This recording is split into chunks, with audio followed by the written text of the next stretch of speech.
Hey folks, I'm Colin Shannon, and today we're going to be looking at ethical communication breakdowns in the U.S. Coast Guard's Operation Fouled Anchor. Operation Fouled Anchor is the name given to an investigation into sexual harassment and assault accusations at the U.S. Coast Guard Academy that occurred between the late 1980s and 2006. This investigation also revealed that allegations were consistently ignored, allowing offenders to continue advancing in their careers while the victims received little to no support. The Coast Guard initially concealed these findings, later attributing this decision to organizational concerns. However, a whistleblower who had suffered abuse themselves sent numerous emails to news outlets, including CNN, which published a story about the investigation and its cover-up in June 2023.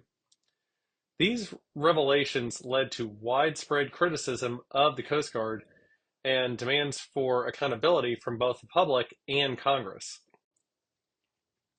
We're going to look at this scandal through the lens of ethical strategic communication principles, discussing some of the Coast Guard's most notable actions in Operation Fouled Anchor and how they relate, evaluate some results from the study, and make recommendations on how the Coast Guard could have handled this situation better.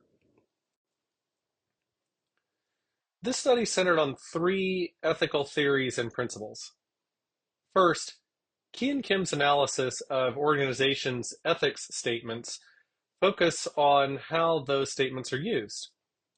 The Coast Guard's ethics statement is captured in its core values of honor, respect, and devotion to duty. When taken together, we can assess if the Coast Guard upheld its core values during Operation Fouled Anchor. Secondly, we'll look at the scandal through ethical crisis communication.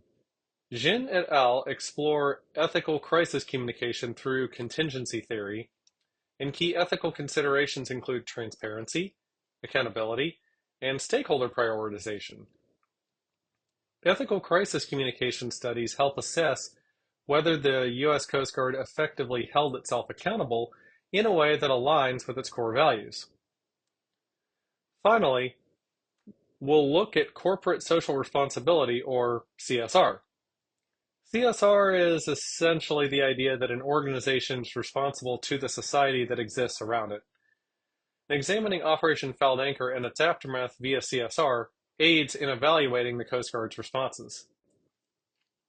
To put this study together, I gathered data from academic sources on the theories from the previous slide, news articles on Operation Fouled Anchor, and any publicly available U.S. Coast Guard information.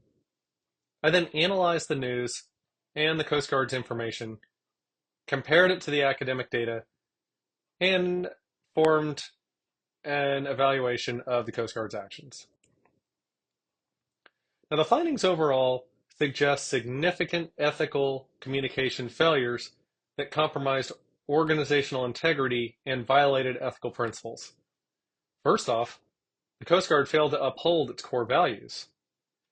The examples on this slide are just a few of many from each of the core values, but they show actions that prioritized organizational concerns over protecting the midshipmen or admitting responsibility.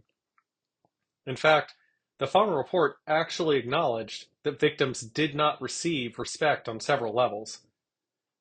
These actions reflect significant deviations from these core values.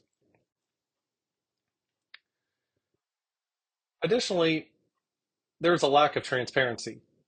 Ethical communication involves honesty and openness, and transparency is a central tenet of this framework.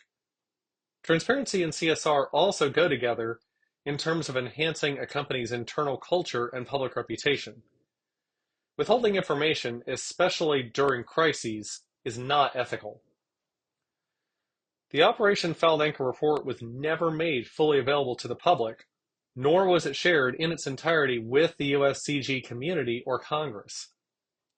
Upon completing the investigation, Coast Guard leaders recommended not alerting Congress to avoid scrutiny and media interest, which later happened anyway.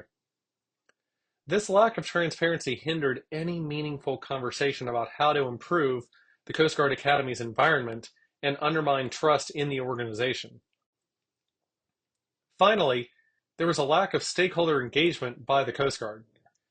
Best practices in stakeholder engagement emphasize two-way communication, where organizations listen to and address concerns proactively.